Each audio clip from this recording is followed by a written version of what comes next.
Hey guys, welcome back to the Collector's Perspective. Today we're going to be comparing two Epic controllers, the Xbox Series S controller and the Xbox One S controller. So, let's get started. But before we get started, make sure to subscribe down below, turn on that notification bell, give this video a like, and comment down below after watching if you enjoyed the video. Now, most YouTubers say that there's not much difference between these two controllers, so let's see if we can prove them wrong. Now, starting off with some general information about both of these controllers, both of them do weigh 9.9 ounces, both of them have the same rumble vibration used in video games, and do take the same battery. It is two AA batteries located right here on the back side of the controller. There are battery flaps that you need to pull off in order to see this, and the battery flaps are not swappable with one another. Both of these controllers are not waterproof, so don't plan on dropping them in your pool if you're playing near one. They were both made in China and are backwards and forward compatible, which basically means I can use a Series S controller on my Xbox One, and I can use my Xbox One controller on my Xbox Series S, and everything should work just fine.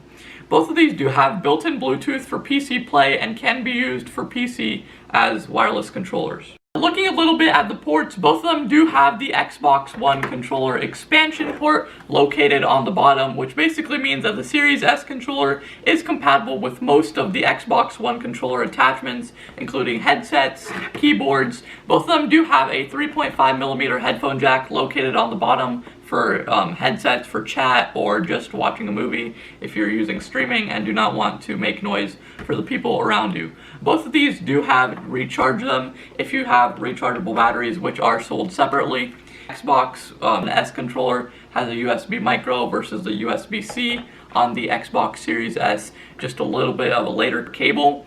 I don't actually think this charges any faster. I think it's just there so you don't have to keep around all your old USB micros, and you can use the latest and greatest cable. And in case you didn't already know, the Series S controller is much newer than the Xbox One S controller. There are a lot less color options for the Series S controller. It only comes in white, black, and blue compared to tons of different colors options on the Xbox One S controller. In fact, you can even make your own custom controller, as you can see right here, and I really like that. I have one myself. As you can see, you can just get these nice colors, and I just think it adds a lot of fun to using your own controller. Now that you have a little bit of background information and knowledge about these two controllers, let's get into the differences and see which one you should get and if it's worth getting one over the other. Because with lots of Black Friday deals around, it'd be a tough decision to decide which controller you want to get and if the decision is right for you. Now, starting off with the controller comparisons, there is actually a lot new qualities that came to the Xbox Series S controller based off the Xbox One Elite controller. The Xbox Series S D-pad is also redesigned. It is now a lot more pressure sensitive and is just kind of more circular with the concaved center. I do personally like this a lot more, and it just gives you a lot more accuracy, and it just makes your gaming experience a lot better when you're typing or when you need to change directions a lot faster. Right off the bat, you'll notice that the Xbox Series S does have matte buttons. I like it because it just gives you less slip and just gives you a more robust and premium feel when clicking on all your buttons. You can also see that it has this matte feel on the triggers as well, compared to the glossy feel on the Xbox One. And just a bit more slippery. When your hands get sweaty over long periods of game time, you definitely want that non-slip surface. And something you'll notice very quickly about the Xbox Series S controller is that there is a new button located right in the center right there. This is called a share button. It is not on the Xbox One S controller, as you can see.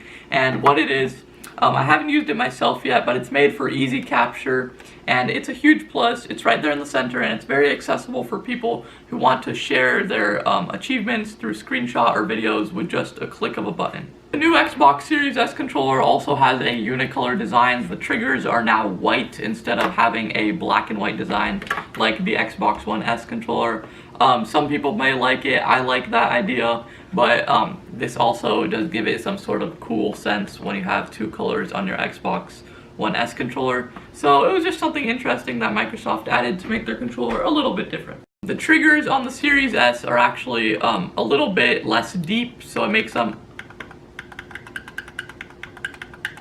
a little bit louder than the Xbox One S controller's triggers, which are a little bit deeper in the click It's very minor, but it does definitely make a lot more noise on the Xbox Series S controller, and might annoy people around you over a long period of time. Something that you'll notice instantly when holding this controller, and I personally really like it, the Xbox Series S does have a more noticeable grainy feel, which is good for sweat, and it makes sure that you don't slip. The grainy feel is located on the back of the controller and on the triggers on the new Xbox Series S controller, and they don't have this on the Xbox One. I like it personally. There is texture on the back of the Xbox One S controller.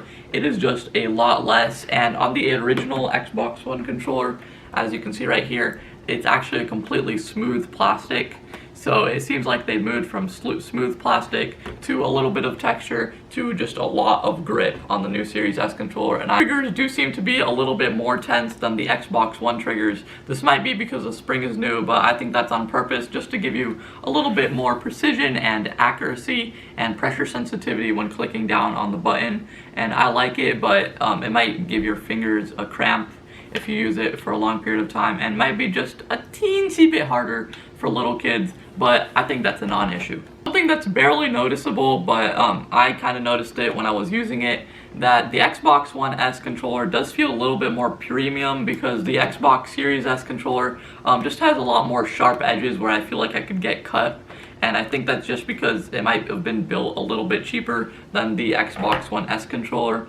And yeah, I just feel like the Xbox One S's controller is just a little bit more premium and is made a little bit more quality than the newer controller. Both of these controllers have pretty quick response speeds when you flick a switch or press a button.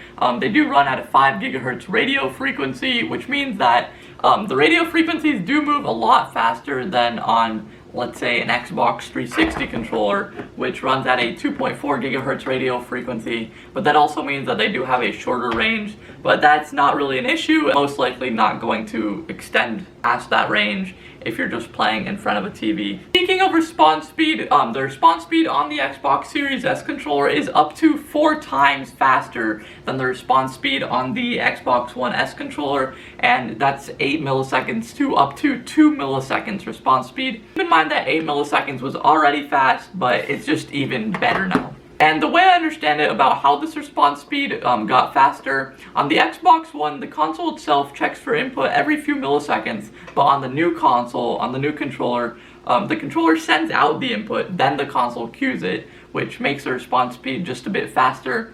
I'm not 100% sure if that's how it works. I might be wrong, but that's just what I think is going on and why the response speed is so much faster on the new controller. This speed is not really necessary unless you're a pro gamer, but if you are a pro gamer, this one will give you that faster time. Now, size.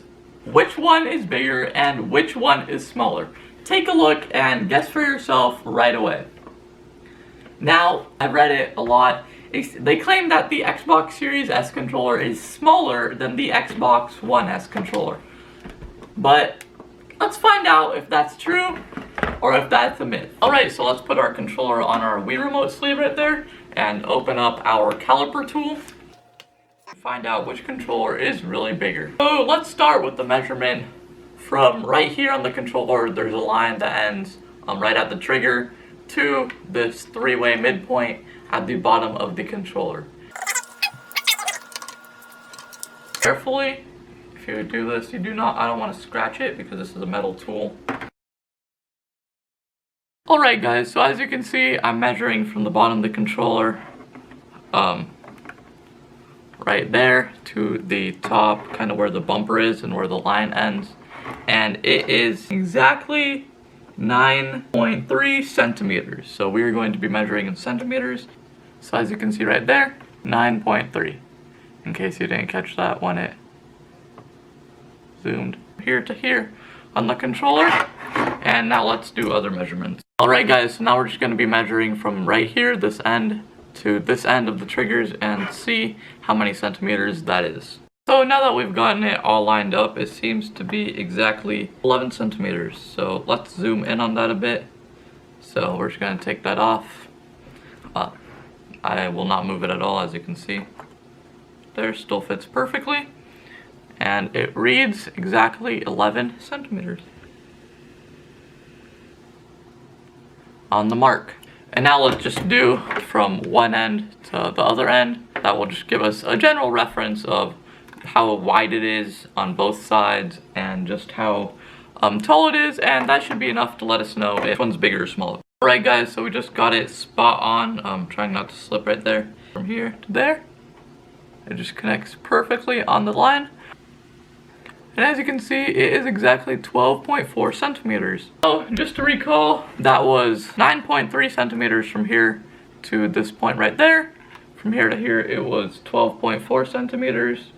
And from the edges, it was 11 centimeters. And now, according to lots of different places I read from, this controller should be made for smaller hands and is supposed to be smaller dimensions. So let's measure. First of all, we're just going to do from this point down here, the three-way cross, to up here, and let's just see if it's the same. I already set it up as 9.3 centimeters, just like from the beginning, and see how much larger or smaller we need to have it made. So let's just line it up. That's weird. Just lined it up. It's still at 9.3 centimeters. It didn't even move it yet. And as you can see, yeah, that's literally the exact same measurement. I didn't even change it at all. Alright, so we have it set up right here at 12.4 centimeters, as you can see.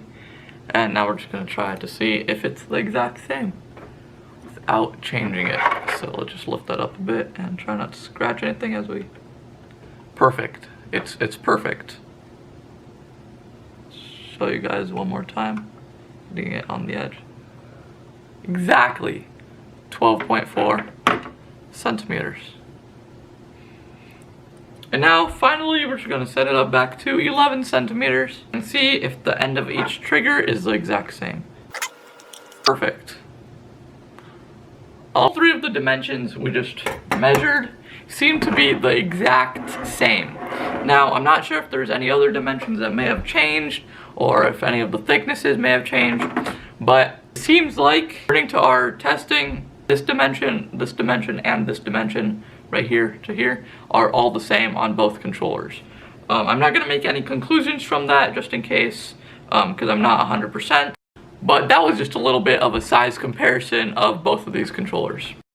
In conclusion, both of these controllers do have lots of subtle differences in between them. I can see why a more casual gamer would go for the Xbox One S controller just to save those $10 Black Friday. But if you're already going for it, I would definitely recommend the Xbox Series S controller just because it's a little bit newer with faster response times. And I personally really like the D-pad and grips to add to your overall gaming experience. Plus, as a YouTuber, this share button may come in handy if I use it in the future. Both of these controllers are pretty great. It's up to you to decide which controller is the right one for you. Thanks for watching. Please make sure to subscribe, turn on that notification bell, give this video a big thumbs up, also known as a like, and comment down below if you enjoyed this video, and see you next time.